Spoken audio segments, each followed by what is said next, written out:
Yaani tuingie ndani, lakini kiukweli Rene umenisikitisha sana. Yaani ungeuliza mahusiano yetu kabla ya kumwamini.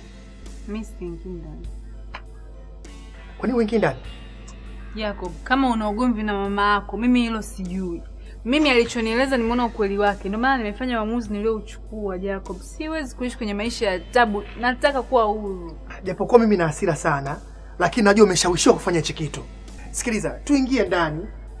Tuanze maisha mapya, Rene. Hamna bwana. Mimi ninachoweza kushauri, fanya maisha yako bila kunifikiria mimi, Jacob. Mimi nawe kwanza tuendane. Unaona? Alafu nataka kuwa huru, mimi sitaki haya maisha. I want to be free. Punguza hasira kidogo, Rene. Mimi najua una hasira kali zilizokuwa nazo mimi. Lakini mimi ningeomba tuingie ndani tujadili, tujue pa kuanzia. Sitaki kuongea kitu chochote na wewe, Jacob. Tufanye maisha yako. Sasa unaenda tunarudi nyumbani au? Jacob, hilo halikuhusu. Wewe ndio unaondoka hivi?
Ndio hivyo ndugu yangu Niko, wala usishangae bwana. Yaani mimi kuna muda najua kama nimezaliwa wakati wa mkosi kabisa yani.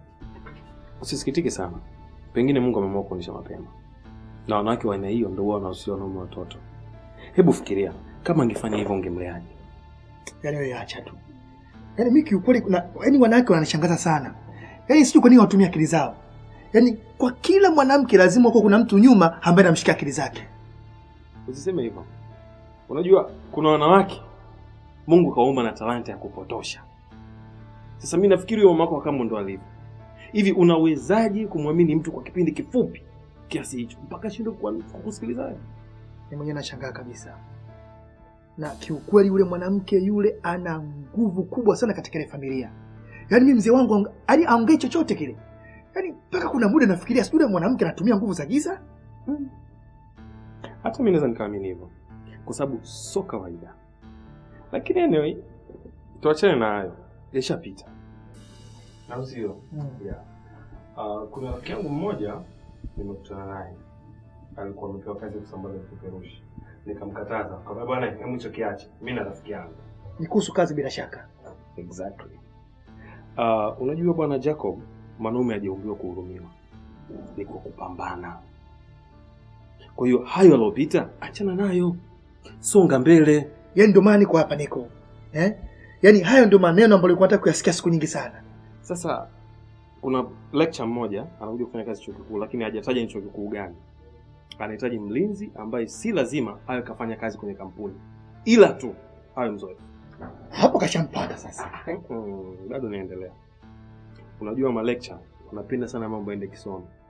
Kwa hiyo nataka mfanyakazi mwenye barua inayotoa vielelezo vya kampuni alikotoka kufanyia kazi.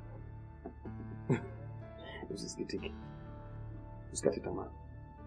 Maana mimi baada ya kuona tu ile sharti nikajua ndugu yangu hawezi kupata barua ya kutoka kwenye kampuni na kunafanyia kazi. Usikate tamaa. Cha kufanya ni kitu kimoja. Wewe subiri akija. Nenda kaonane naye. Na mengine yoyote atakayojili huko itajulikana. Hivi kwa kutumia nafasi hiyo utashinda kujaribu bahati yako afya? Niko, yani jibu lilo sahihi sio kushindwa, ni kupambana.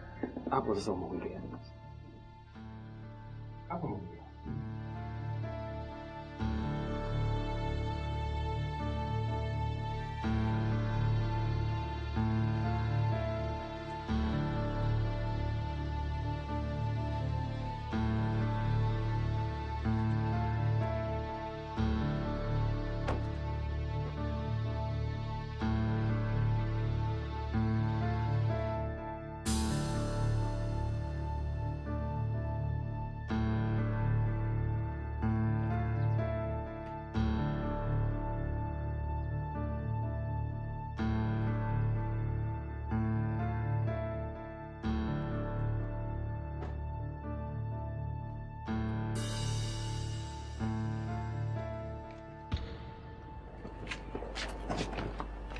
Nashukuru sana. Shukrani. Yeah.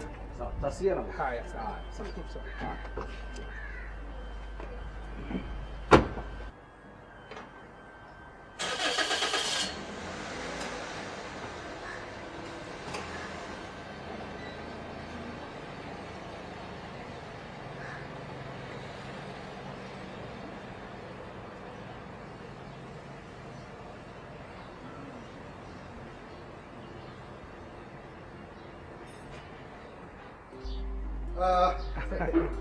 Karibu sana. Asante sana. Habari? Salama za kwako? Salama. Naitwa Harry James Chagula. Jacob Komba kama sikusei. Wala hujakosea, uko sahihi kabisa. Nimepata habari zako, lakini usiniulize nimezipata wapi. Okay, sawa. Unajua mimi niliposikia kwamba kuna lecture anakuja, basi nikajua kwamba mtu anaweza kuwa jitu lizee fulani lina kitambi kikubwa. Kumbe ni kijana kabisa bwana. Haya ni mapito tu. Karibu. By the way, Yeah. ningependa uniite kwa jina langu la kwanza tu. Hadi tu. Yes. Yeah. Mara nyingi huwa napenda rafiki zangu waniite hivi. Okay. Karibu. Bila shaka utakuwa rafiki mwema sana kwa. Yeah. Yeah, the weather is good. Naam. Yes, tarajia kama itakuwa hivi. Karibu sana mheshimiwa. Karibu sana, karibu sana. Yeah. Sasa hii ndio sitting room yako. Sasa unaweza kuipanga vile unavyotaka wewe ili iweze kuwa kwenye viwango vyako. Okay. Yeah. Nzuri sana. Ningependa ibaki kama ilivyo. Unajua mimi sipendi sana sitting room yenye makorokoro mengi. Napenda sitting room kama hilo kwa simple. Basi hamna shida, hii ndio fungo yako. Na hii ni fungo yako ya gari. Oh, vizuri sana. Yeah, sasa unaweza kuzunguka nyumba nzima ukajua kipi na kipi kikae wapi. Na hicho ndio chumba chako cha kulala hapo. Okay. Yeah. Very nice. Okay, sawa. Sijui naweza nikakuuliza kitu? Unaweza kuniuliza tu, hamna shida yote. Yeah. Nimesafiri muda mrefu sana kutoka United States mpaka hapa. Na kesho natakiwa kuripoti tena chuo. Yeah. Na uchovu kidogo. Wakati niko angani nilipata rafiki, tukawa tukibadilishana mawazo na mazungumzo ya hapa na pale. Nilijaribu kumuuliza maswali mengi, lakini pia nilimuuliza ni kitu gani ambacho nitafurahia nitakaporudi nyumbani Tanzania. Akaniambia kwa sasa Tanzania hapa Dar es Salaam kuna wasichana wazuri sana. Kitu ambacho kilikuwa kinanifanya nitamani kufika, naona ndege kama haifiki. Hatimaye sasa nimefika.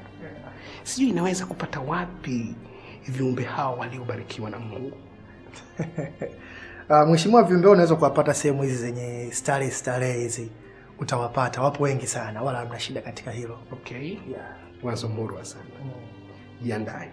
Tutakwenda huko leo baadaye. Sawa, hamna shida. Asante.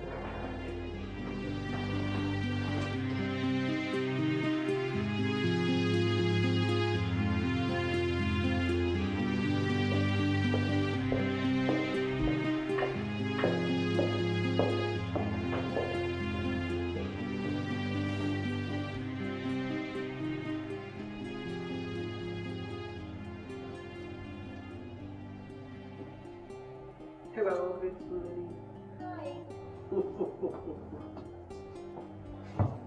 Hello. Hi. Naomba nisifie zawadi pekee aliyokujalia Manani, ambaye nahisi wewe mwenyewe huijui.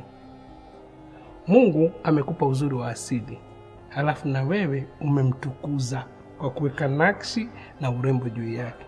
You are so beautiful. Uko kimya kwa muda, kuangalia kwa muda, lakini ukimya wako na utafsiri kama mtu anaongea kwa sauti kubwa, kwamba vipi mtu uliomwamini amekutelekeza peke yako, ingawa upweke unaufanya uzuri wake uzidi kuchanua kama maua katikati ya jua kali. Look at you. Midomo yako inaonyesha ulimbo wako huko katika busu mwanana. Naweza kuhisi hivyo. Umejuaje?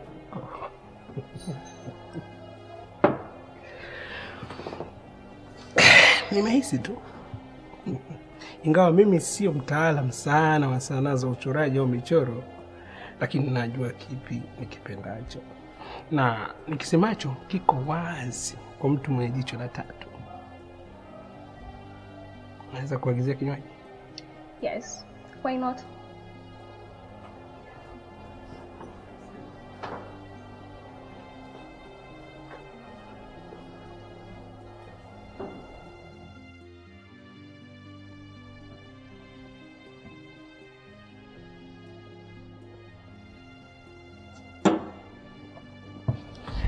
By the way, my name is Harry.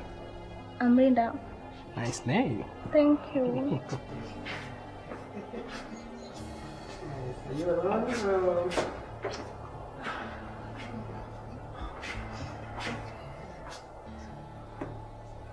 Linda, una brother, kwa hiyo unakaa tu na wanawake za watu, yaani wanawake wote wamechogoka na mwanamke wangu mzuri sana, sio? Wewe ni nani? Look here, bro. Wewe ni nani unakaa na mwanamke wangu? Greetings first, bwana. By the way, my name is Harry. Hey. Kuna kitu gani kinaendelea hapa? Si brother, namkuta amekaa na mwanamke wangu alafu anaanza kuniongelesha Viingereza vya ajabu. Umenisomesha wewe? Jacob, nilikuwa namfariji mrembo aliyozingirwa na upweke. Kama kumfariji mrembo inaitwa kosa? Halafu nimegundua kitu kingine zaidi ya upweke huyu binti. Huyu jamaa anaonekana na haiba ya ukorofi na ubabe zaidi ya mapenzi. Hatuendi hivyo. Brother, unijui mimi. Wewe ni mpumbavu tu. Unanishikaje hivyo? Hivi unajua ni muda gani nimekaa hapa kusubiria? Alafu kumbuka mimi sio mkeo. Nina hiari ya kubaki au kuondoka. Sawa? Take your time. Don't force things. Usilazimishe mambo. Mwanamke anataka kupendwa, kubembelezwa, kusikilizwa. Not that way. Three gentlemen.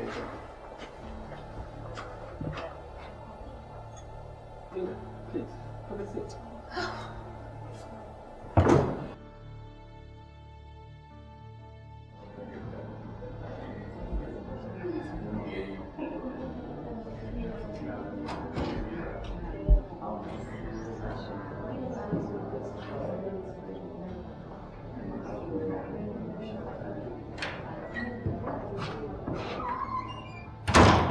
Good afternoon.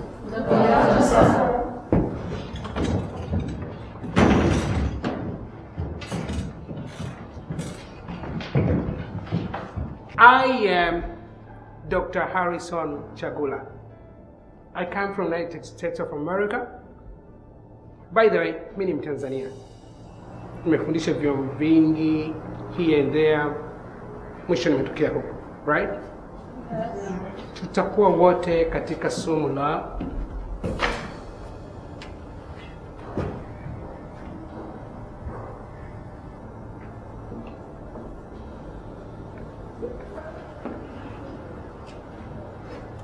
to make myself clear, nitakuwa nachanganya lugha.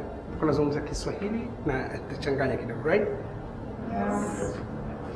Well, tutaanza na subtopic love and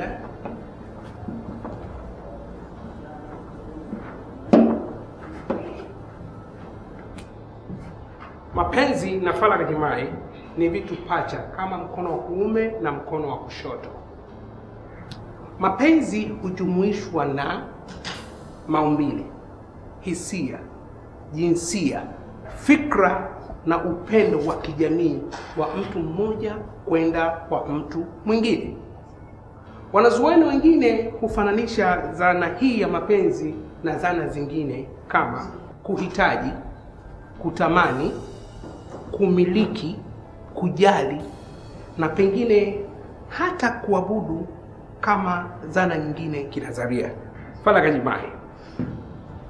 Faragha jimai kwa upande mwingine ni mahusiano ya watu wawili wa jinsia tofauti unaojumuisha kukabidhiana miili na kulindiana siri. Ili kuelewa kiwango cha dhana hizi mbili kwa mwanadamu ni lazima ujue dhana ya nafsi. Nafsi yako imekuzwa chini ya uangalizi wa karibu wa wazazi. Wakakukuza katika mazingira bora kabisa na salama. Ulitakiwa kuvishwa, kulishwa, kubebwa, kupendwa na kukubaliwa bila ya taarifa. Mambo hayo yanatengeneza muunganiko kati yako na wazazi.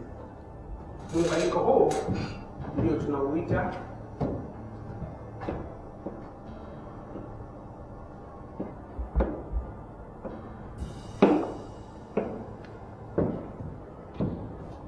muunganiko huu ni muhimu sana katika uwepo wa mwanadamu. Ukingali mchanga unajifunza kuamini wale wanaokujali.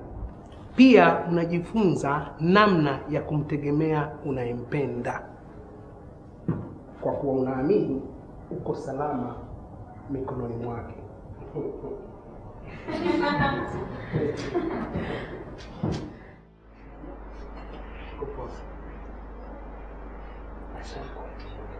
Basi ongeze nguvu. That's nice. Oh, Jacob. Naam. Sogea upande huko. Sasa pasha kidogo kuongeza nguvu. Naona. Jacob. Naam. Naomba nikutambulishe kwa mwandani wangu Jasmine. Jasmine, mambo vipi? Jasmine.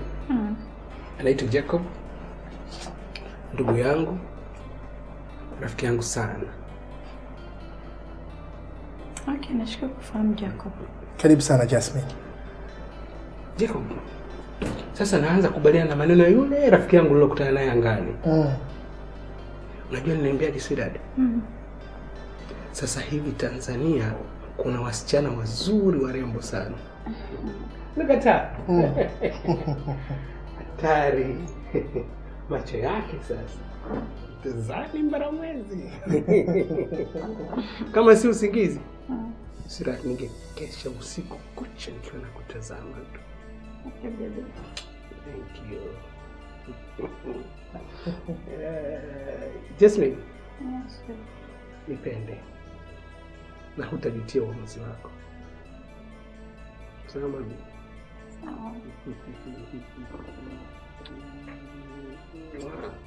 Basi mimi nipo naendelea kufanya kazi kidogo. Usijali. Rafiki yangu sana. Ndugu yangu sana. Cheers.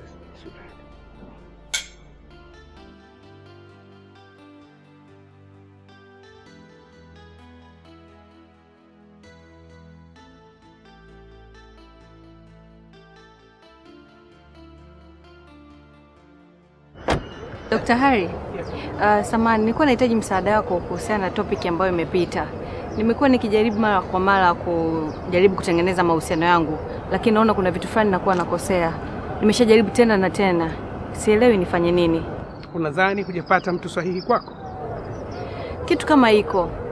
Lakini kuna muda mwingine namuona mtu mwenye vigezo kabisa na natamani kumapproach, lakini nashindwa na mwanzaje. Ni mwanzo mzuri. Kila fanikio huanza na uchunguzi sahihi.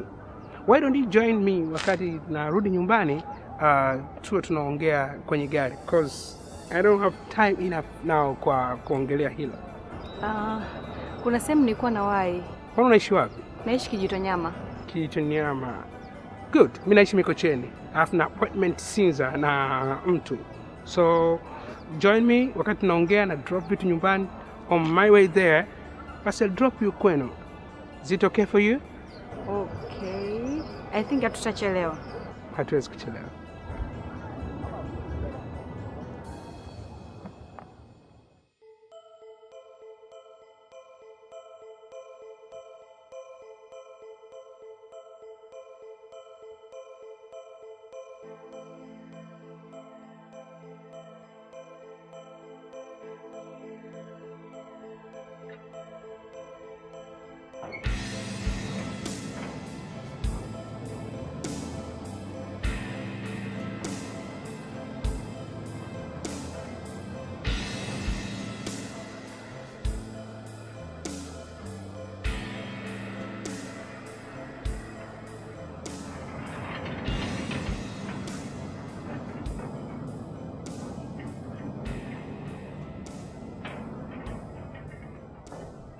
Yeah, karibu. Hapa ndo nyumbani kwangu.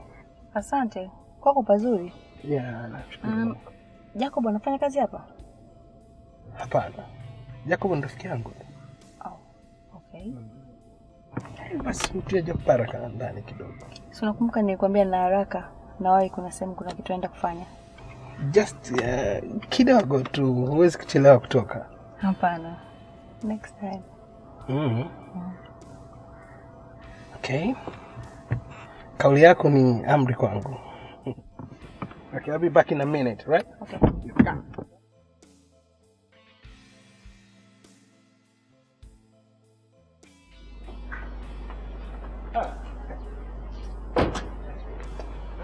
Sawa. Ready? Sawa, kwema. Sitachelewa, natoka mara moja.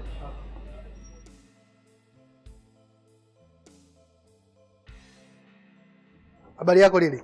Salama Jacob, za siku. Salama kabisa. Nifurahi kuona. Na mimi pia. Naweza kuuliza swali? Umejiona vipi na hali? Hali ni mwalimu wangu chuo. Mimi nilikuwa naelekea Mikocheni akasema naelekea huko. Kwa hiyo amepita kushusha vitu then ananidrop. Okay. Yeah. Sawa. Karibu sana. Asante.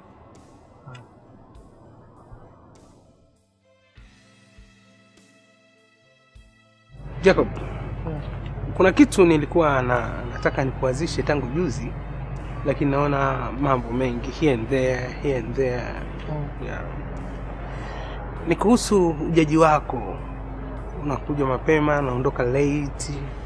Mimi naona kama inakukwaza sana. Time unaondoka late, unakuja mapema. Unaonaje kama ukahamia hapa tukakaa wote? Nyumba kubwa hii. Au itakukwaza? Haitonikwaza. Na umewaza vizuri pia. Ni wazo jema hilo. Basi nitafanya hivyo, hamna shida. Unaona Nadhani itakuwa vizuri tukiishi kwa pamoja. Hata mitoko yetu ile tunachelewa kurudi saa nyingine mpaka sijui boda. Ni kweli. Basi nadhani itakuwa wazo zuri kwamba jiandae ikiwezekana uhamie tushote hapa. Sawa, hamna shida. Asante bwana. Nashukuru sana. Asante.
Kuna nini tena?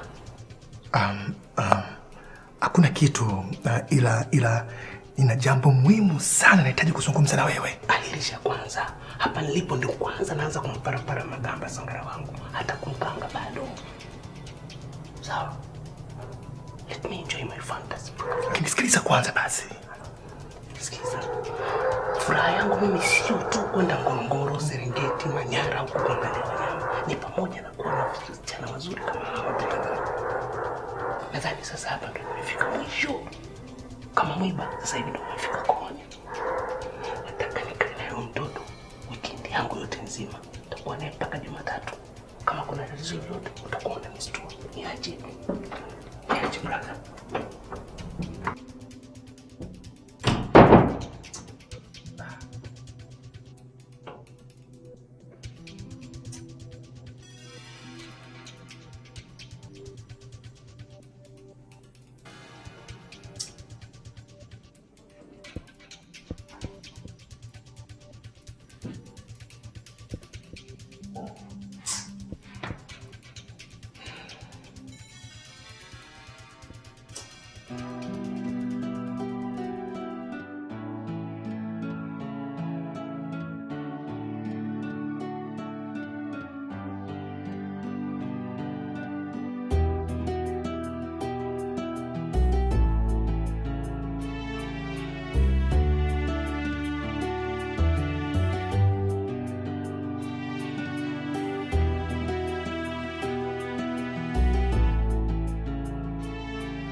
Sawa. Salama kwa sababu yako.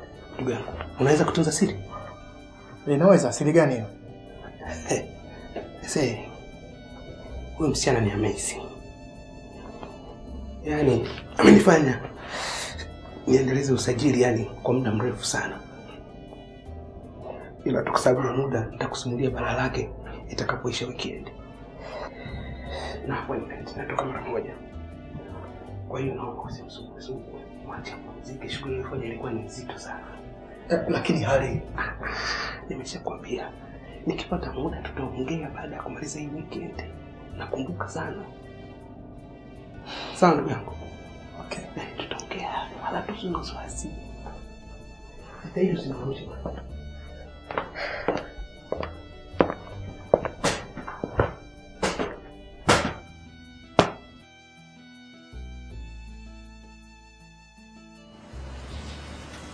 Oya, mpo ingine hii hapo.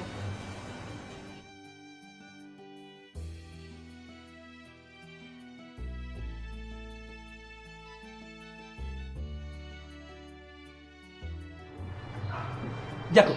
Naam. Afadhali nimekukuta ndugu yangu. Kuna msichana yuko kwenye gari. Toka naye, nenda kakae naye sehemu moja tulivu. Hakikisha kwamba hawi bored. Hamna tatizo ila najua una mazungumzo na mimi. Tutazungumza muda ukifika. Please call me when you get there. Right? So.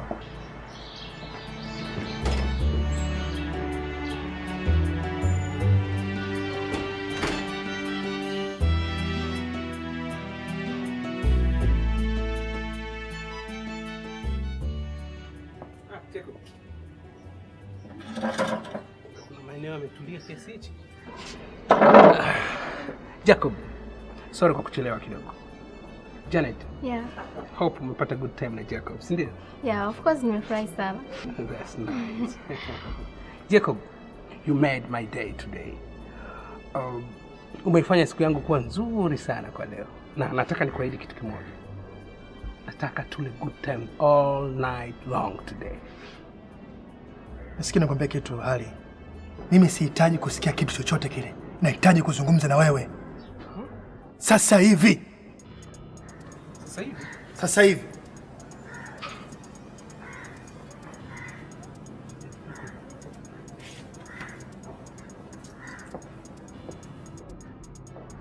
Jacob vipi? Mbona umekasirika kiasi hicho? Unataka kujua kwa nini nimekasirika? Yeah. Lene ni girlfriend wangu. Rene ni nani?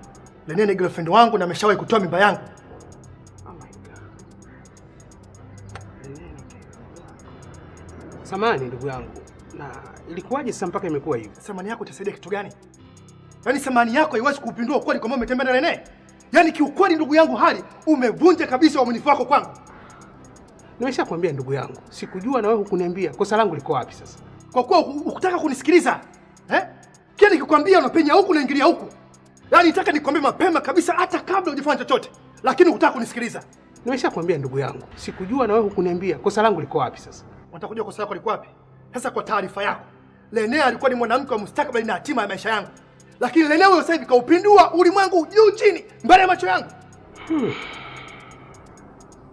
Ilikuwaje sasa mpaka akatoa ujauzito wako na vitu vingine hivyo? Yaani kuniuliza hilo swali ndugu yangu ni sawa sawa na kile kidonda kile kibichi alafu kakitia chumvi. Sitaki kujibu hilo swali na sitaki kukumbuka hayo mambo. Jacob, hebu tuachane na haya kwa sasa. Let's sit down there. Tuendelee na good time zetu. Wakati wa kurudi nyumbani mimi nawe tutaongelea haya maswala kwa kirefu ndugu yangu. Tukae chini tupate good time na nani? Na mimi? Tupate good time ya ubogazi wangu ama tukae chini tusherekee jinsi ulivyotembea na naye? Ndugu yangu nikwambia kitu kimoja. Hivyo vijisenti vyako na pesa zako ulizokuwa nazo hizo, isiwe ndio kigezo cha kutukanyagia sisi mademu wetu. Yaani nakwambia kabisa ndugu yangu, hivyo unavyofanya hivyo sio sahihi kabisa. Na kuanzia hivi sasa ninavyozungumza, na acha kazi kwako. Sitaki tena kazi. Nimechoka. Hebu ngoja, shika kifungo chako hichi. Shika kifungo chako hicho. Kaa na malaya wako tu atakusaidia kitu gani? Mimi sio malaya. Wewe ni malaya. Sio malaya. Kitu zima kuni malaya. Shenzi kabisa wewe.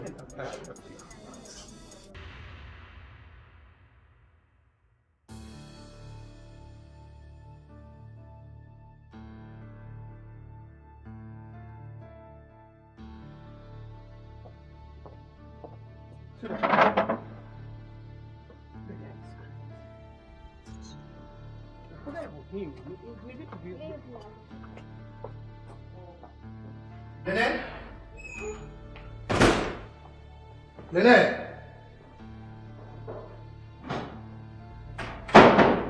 Lene? Lene?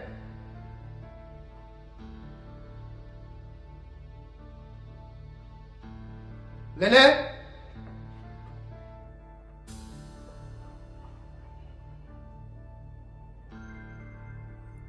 Hello?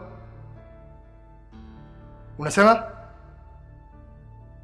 Hebu niambia ilikuwaje? Nataka kujua kwamba ilikuwaje. Okay, basi nakuja, hana shida. Nakuja sasa hivi. Okay.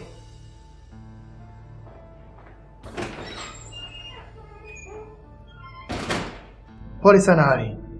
Ilikuwaje hiyo ajali? Sema kweli, hata sikumbuki vizuri ilikuwaje. Walikupigia simu? Yeah. Kuna namba nyingine hizi hapo, ndio namba yako na mtu mwingine jaribu kumtafuta na huyo. Tafuta naye aje.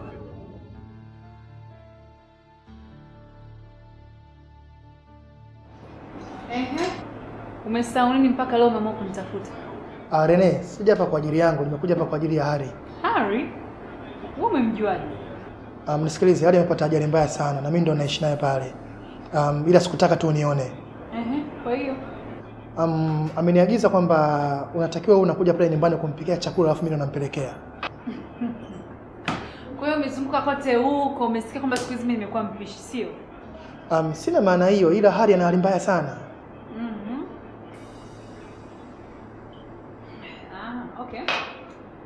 Ukienda mpe pole sana. Sina muda mchache wa kupoteza kufanya mambo ya ajabu na ya kijinga.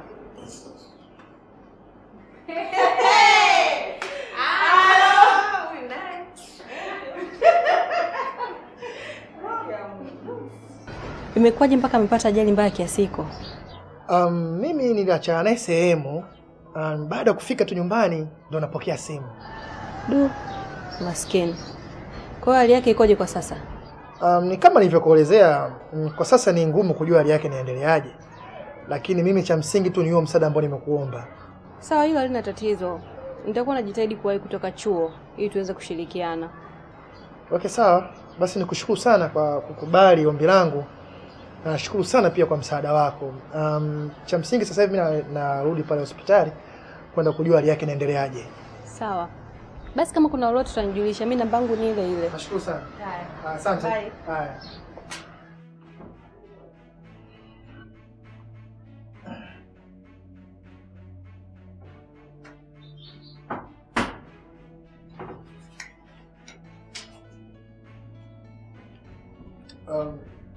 Lili, hivi kwa nini mlikosana na Victor? Victor alikuwa aniamini kabisa kama najitunza. Alikuwa anahisi namkatalia yeye afu natembea na wanaume wengine. Ila sasa hivi nimesikia amezaa na dada mmoja hivi. Okay.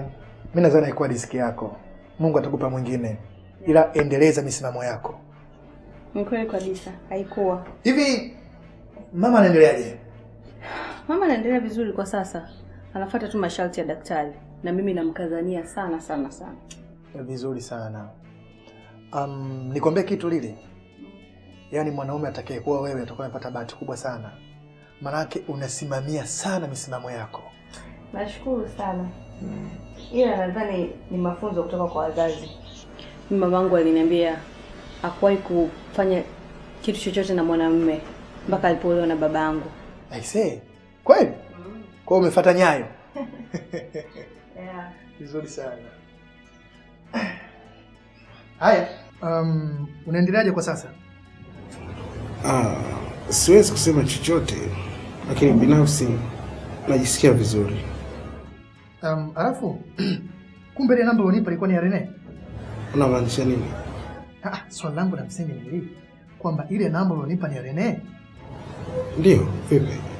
Ulimpata? Hivi Hari, kwa nini sasa hivi usiangalie afya yako na ukaachana na mambo ya Rene? Jacob, nina sababu zangu za kukuuliza hivyo. Vipi ulimpata? Nadhani hautojali kama sitojibu hilo swali lako. Na ndugu yangu, ukiendelea kuniuliza maswali yako yasiokuwa na msingi hayo, nitakutelekeza hapa nikafanya mambo yangu mengine mimi. Jacob, wewe ndio ndugu yangu pekee mbaki sasa hivi. Sina ndugu mwingine mimi. Umeshaanza ngojera zako. Usilete ngojera zako, unasikia? Mimi nakusaidia kama binadamu wa kawaida tu hapa. Usilete mambo ya urafiki ambao haupo hapa. Ndugu yangu nakwambia, usijaribu kumwamsha simba lela. Tafadhali ndugu yangu, tafadhali. Okay, Misha. Yaishi ndugu yangu.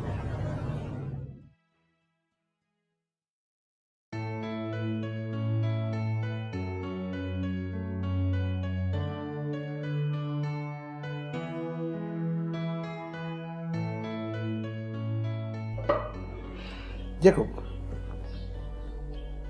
nishawahi kuambia kwamba ni rafiki yangu wa pekee sana kwa sasa. Nakumbuka shehe kuniambia. Sasa hebu nipe pointi yako ya msingi ni nini mpaka kulikumbuka hiyo neno lako. Pointi yangu nilikuwa nataka nikushukuru kwa yote ulionifanyia. Asante sana. Mungu atakujalia ndugu yangu. Okay, nasipokea shukrani zako. Kuna lingine? Lingine lipo. Lakini nilikuwa naomba uniahidi kitu kimoja. Kitu gani? Kwamba hutanikasirikia kwa nitakachokuomba. Okay, ninakuahidi. Ni hivi Jacob. Wakati unaniuguza hospitali, wakati unahangaika na mimi nimelazwa hospitali, katika pita zako hujawahi kukutana na Reni ama kusikia habari zake? Naona bwana mkubwa sasa hivi ushapona na unaweza kujiangalia mwenyewe. Mimi naomba huduma yangu iishie hapo. Hapana, sikiliza Jacob. Sitaki kwanza. Unajua umepitia katika nyakati ngumu sana katika maisha yako ndugu yangu. Sitaki kurudisha katika kumbukumbu hizo.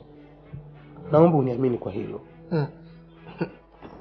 Nakuomba mtafute Reni. Alafu nikishamtafuta, ukishampata nifahamishe.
Samahani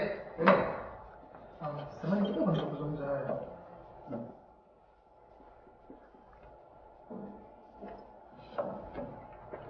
Rene, ni wewe ama? Unashangaa nini? Kwani mjini mgeni wewe? Rene, lakini wewe sio mtu wa kufanya biashara kama hiyo. Unakosa nini wewe? Ninachokosa uhuru. Kwani unachotaka ni zaidi ya uhuru? Naishi ninavyotaka. Lakini wewe ni mtu tofauti sana, unataka kufanya kitu ambacho unakifanya hicho. Mtu tofauti nimeota mapembe. Haya ni maisha yangu. Wewe msikie nikwambie kitu. Ulikuja kwetu na njaa zako ukanijua huko. Kwao niache kama nilivyo, usijifanye ndugu yangu na nionea huruma wewe.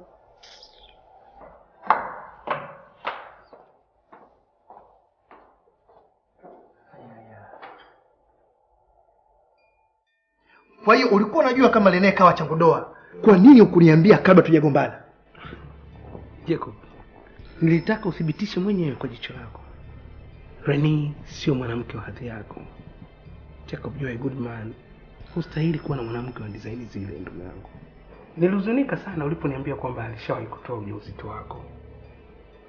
Nilihisi kwamba labda mimi ndio yule mtumwa kufanyia upuuzi alokufanyia mpaka kufikisha maisha yako hapo. Sasa nimegundua kitu kimoja. Wewe si mwenye makosa wala mtu yoyote yule. Ni hii bahati mbaya nilozaliwa nayo ndio inaendelea mimi kunitafuna. Usiseme hivyo Jacob. Siku zote akiwazacho mtu nditokea. Kujua unachokihitaji ni hatua moja wa kukipata. Na unapojilaumu kwamba huna bahati na bahati mbaya, ni sawa na kujilani wewe mwenyewe.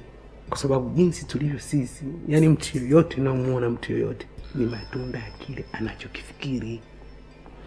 Usichukie watu kwa sababu ya nyakati ngumu ulizopitia. Jaribu kufikiria vinginevyo, kwa sababu kwa namna tunavyoweka mawazo chanya akilini kwetu ndivyo tunavyoweza kubadili ulimwengu unaotuzunguka. Njia ya kufika pale ni wewe mwenyewe kuamua kuwa pale. Unachokichagua ndicho unachokipata. Ni rahisi tu kiasi hicho. Siku zote anza na maliza na mawazo chanya. Jacob, kuwa mwenye kushukuru wakati unapojihisi vyema, na kuwa msamehevu wakati unapojihisi vibaya. Kama kuna dua kubwa zaidi ya ile ya kuomba ukafanikiwa, basi haizidi kauli ya shukurani. Ni kauli iliyosheheni kila kitu. Sawa, mimi nimekuelewa, lakini nataka nikuulize kitu kimoja. Mimi nachokijua kwamba shukrani siku zote huenda kwa watenda mema. Sasa vipi kwa watenda maovu kama kina Rene? Hebu sahau kidogo kuhusu Rene na yoyote mwingine aliyewahi kukutendea mambo mabaya, kwa sababu wote hao wamekuchangia kukujenga wewe kuwa mtu mwema, kamili na makini. Ishi katika imani yako na siku moja utafanikiwa kuubadili huu ulimwengu ambao umekuzunguka. Siku zote jifunze kuwa na furaha kwa chochote ulicho nacho. Wakati ukiwa katika mapito ya kukitaka ukipatacho, wakati fulani furaha huwa ni chimbuko ya tabasamu lako. Lakini pia usisahau, tabasamu laweza kuwa chimbuko la furaha yako. Fikra zako husawiri taswira iliyopo moyoni mwako. Nimekuelewa na nashukuru sana kwa ushauri wako. Nashukuru pia. Lakini usisahau kitu kimoja. Oprah Winfrey aliwahi kusema, follow your instinct, that where true wisdom manifests itself. Akiwa na maana, fuata dhamira yako, kwa sababu hapo ndipo busara halisi hujionyeshwa kwa uwazi.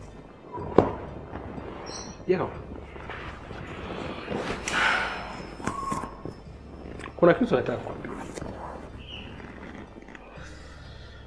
lakini kwanza ningependa unisindikize safari yako. Kuna vitu nataka kuongea kwa kina, lakini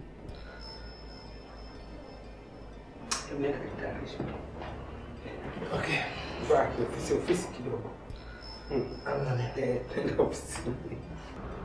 Surprise. Jacob,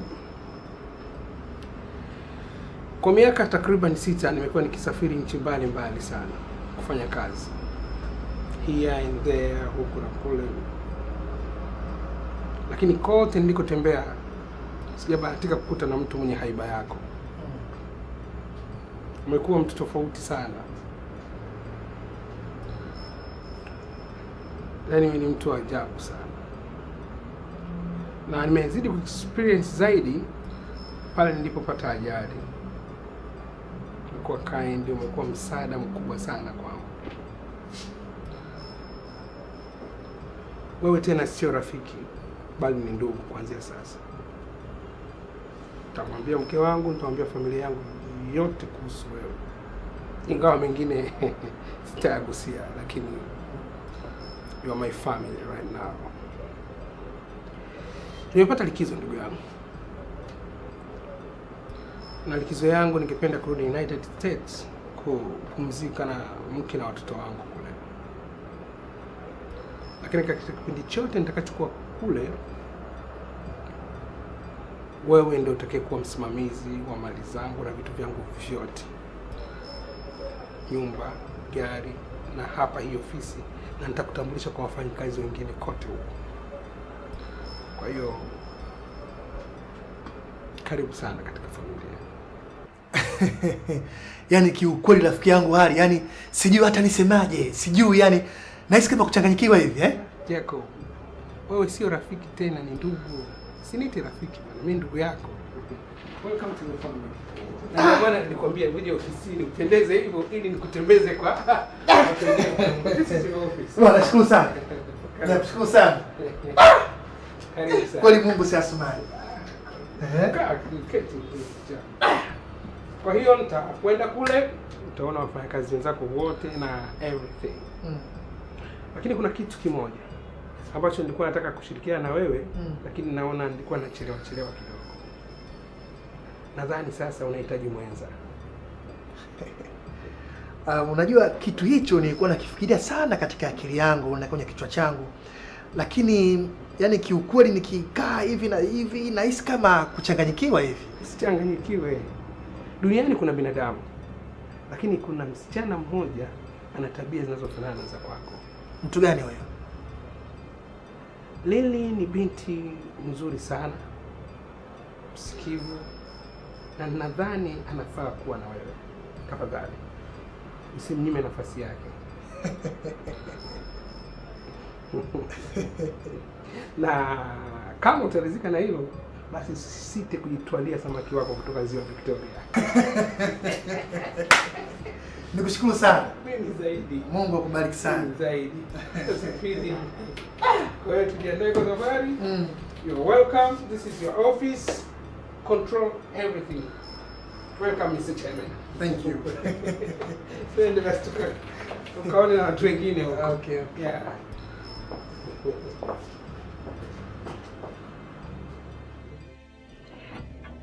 Jacob, mimi nimekuelewa. Ukizingatia mimi na wewe tumejuana muda mrefu sana. Sina pingamizi kubwa sana. Ila niko tayari ulete posa nyumbani kwetu. Unaposema kwamba hauna pingamizi kubwa sana, je, dogo lipo? Yeah, dogo lipo. Hebu niambie nisikie. Kama unavyojua mimi sijawahi kushiriki hata siku moja tendo la ndoa na mwanamume yoyote. Ila wewe tayari mwenzangu ushapitia kwenye mahusiano tofauti. Hivyo basi, mimi nachoomba, twende tukapime. Ili hata siku nitakayokabidhi mwili wangu, niwe nimefurahi na niwe na amani na kile kitu ambacho nilikuwa nimejiwekea. Lakini sasa hivi Lili tushajuana muda mrefu kitambo sana. Sasa kwa nini hilo ndio liwe pingamizi? Alafu sitoshi mimi mbona najiamini sana? Hata mimi najiamini sana. Lakini tufanye hivyo ili kila mmoja awe na amani na mwenzie. Yaani kiukweli dhamira yangu ilikuwa ni nifuate taratibu zote haraka, lakini tatizo ni hilo tu pingamizi ndio linalofunga mimi sipige gavana. Yaani mimi nadhani hiyo sio kipingamizi kikubwa kabisa. Tuna tu tukapime. Okay, basi siwe tabu. Tutaitekeleza hilo jambo. Japokuwa ni mtihani. Yeah, mnaweza mkasubiri hapo nje baada ya nusu majibu yako tayari.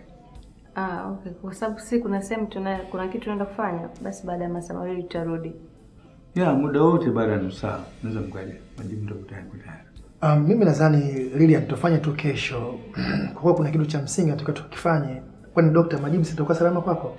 Yeah, yako salama tena confidential. Sawa, tunashukuru. Kesho mapema basi tukimaliza shughuli zetu tutakuja. Kila la heri. Asante.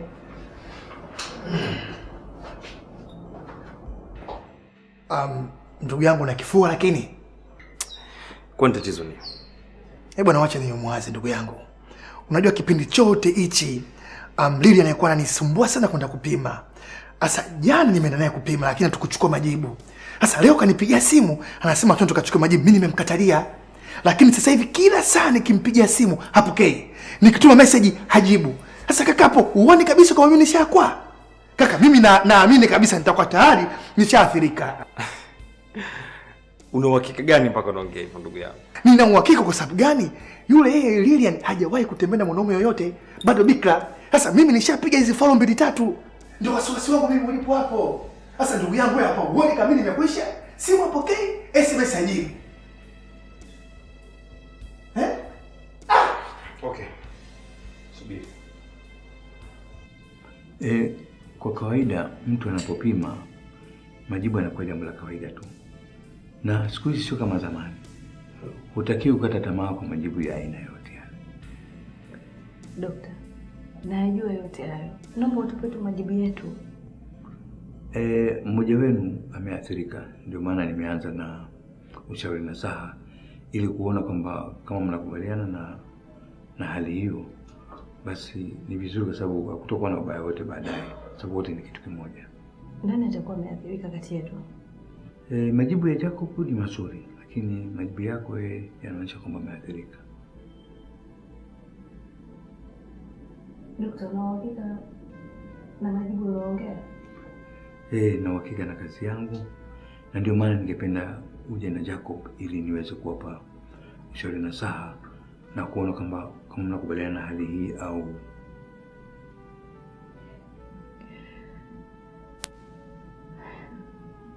Dokta, nikwambia mimi sijawahi hata siku moja kufanya ngono. Kwa hiyo nashangaa unaponiambia kwamba mimi nimeathirika. Najua Lilian, ngono ni njia mojawapo tu ya kuleta maambukizi, lakini zipo njia chungu nzima. Kwa mfano kama umeweza kushirikiana na mwenzako katika kutumia chombo chote chenye ncha kali ambacho yeye mwenzako ameathirika, hiyo pia ni njia mojawapo kuweza kuathiri wewe. Na nyingine ni swala la damu, kama umewahi kuongezewa damu, pia ni njia nyingine ya kuweza kupata maambukizi. Umepata tatizo la damu na ikabidi uongezewe. Ukoje wewe? Shuka na nashuka ndio.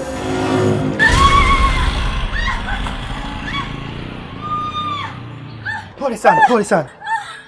Aisee umsumali mchoma vibaya sana. Sasa cha msingi jikaze mimi na uchomoa. Sawa? Nishike. Nyanyua mguu. No. Nishike nikusaidie. Nyanyua mguu. Nishike vizuri. Nyanyua mguu. Jikaze sana uchomoa, sawa? Jikaze. Okay, jikaze.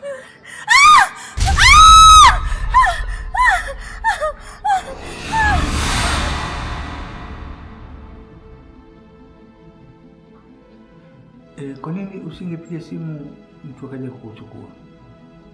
Jacob atanielewa kweli? Mungu, kwa nini mimi?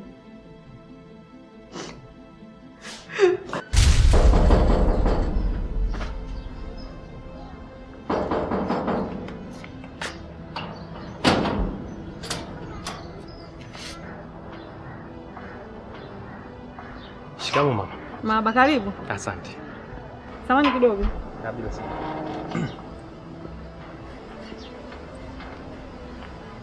Halo. Mimi mama Kelili.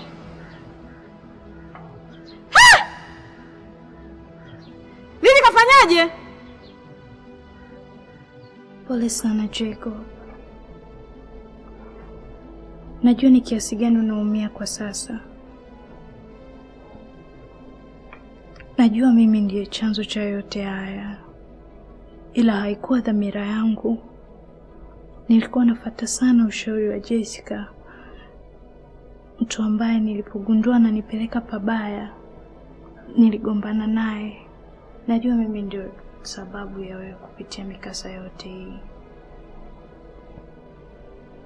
Ila uzuri ni kwamba nilielewa kwamba nimekukosea sana na nikafanya umeharibu maisha yako. ila sikuwa na jinsi niliposikia kwamba unafunga ndoa na Lili, msichana ambaye nilikuwa na muhisi una mahusiano naye, kumbe maskini haukuwa hata ukitembea naye. Shani, maneno yako hayo kwa sasa hivi hatuweza kusaidia kitu chochote kile. Najua Jacob, ila mimi nipo kwa ajili yako utakapohitaji faraja yangu, na nipo tayari kukuonyesha kwamba mimi siko tena kama mwanamke yule ambaye ulimfikiria kitambo. Jacob, ukininyima nafasi ya kurejesha furaha yako, tambua kwamba nitaishi maisha yangu yote nikiwa najutia. Naomba usiniache nikawa binadamu wa hivyo, Jacob. Naomba unipatie nafasi hii, please. Please, Jacob. Okay. Naweza kukuamini tuko tayari, tuko ndani ya ndoa. Niko tayari muda wowote, hata sasa, Jacob. Kwa sasa hivi siwezi kufanya kitu chochote. Jiandae kesho kwa ndoa. Kesho? Yeah.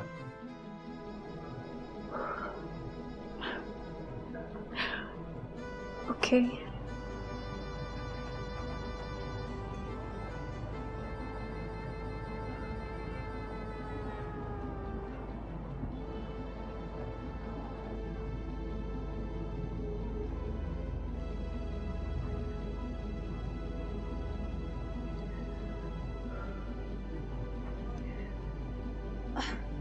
Bebe. Jacob apokee simu ande. Relax. Atakuwa yuko busy na maandalizi ya harusi yenu. Mbona unakuwa na wasiwasi hivyo? Leo ni siku special kwako. Utakiwa kuwa na wasiwasi. Si ndio mami? Utakiwa kuwa na wasiwasi. Hapana Wande. No, leo ni siku special kuandika historia ya maisha yako upya. You don't need to worry. Kwani unaogopa? Nishaanza kuingia wasiwasi. Hapana bwana, usijaribie siku yako bwana. Shani.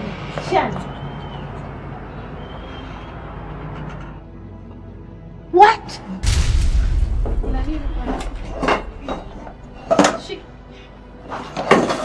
Kwa sababu hiyo mtu atamwacha baba yake na mama yake na ataambatana na mke wake, na hao watakuwa si wawili tena bali ni mmoja. Bwana Jacob Julius Komba, unakubali kumpokea Bi Lilian Peter kwa mke wako halali, kwa uzima na ugonjwa, kwa shida na raha, hata kifo kitakapowatenganisha? Nipo tayari kumpokea Bi Lilian Peter kuwa mke wangu halali, kwa uzima na ugonjwa, kwa shida na raha, mpaka pale kifo kitapotenganisha. Pokea pete hii kama ishara ya upendo wako kwake siku zote za maisha yenu.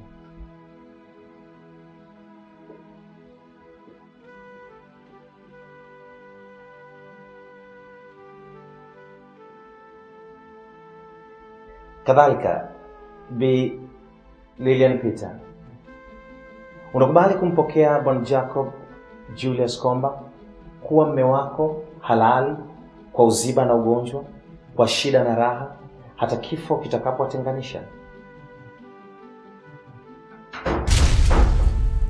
No, Jacob! Huwezi kunifanyia hivi. Shani, unajua kwamba mimi sina deni wote na wewe? What? Una deni na mimi?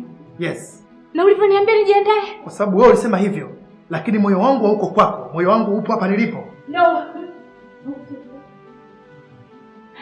Mchungaji, endelea. Kwa mara nyingine tena, Bi Lilian Peter, uko tayari kumpokea Bwana Jacob Julius Komba kuwa mume wako halali, kwa uzima na ugonjwa, kwa shida na raha, hata kifo kitakapowatenganisha? Lilian, kubali tulimalize hili jambo. Yaani wala usiwe na wasiwasi wote, kila kitu kitakaa sawa.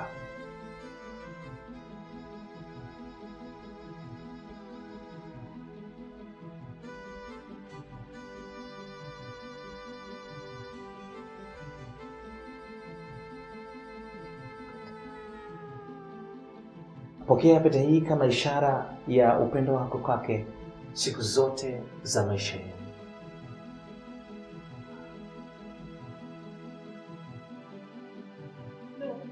No, Jacob, no!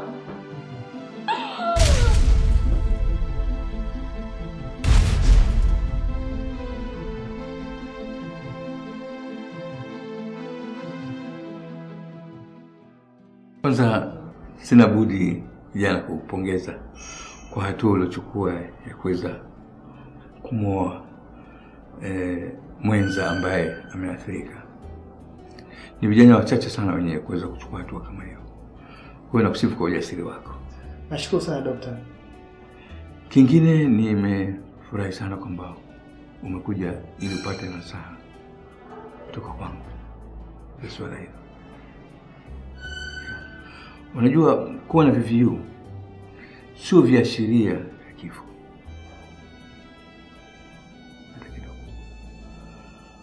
Unaweza ukawa na mwenza ambaye ameathirika,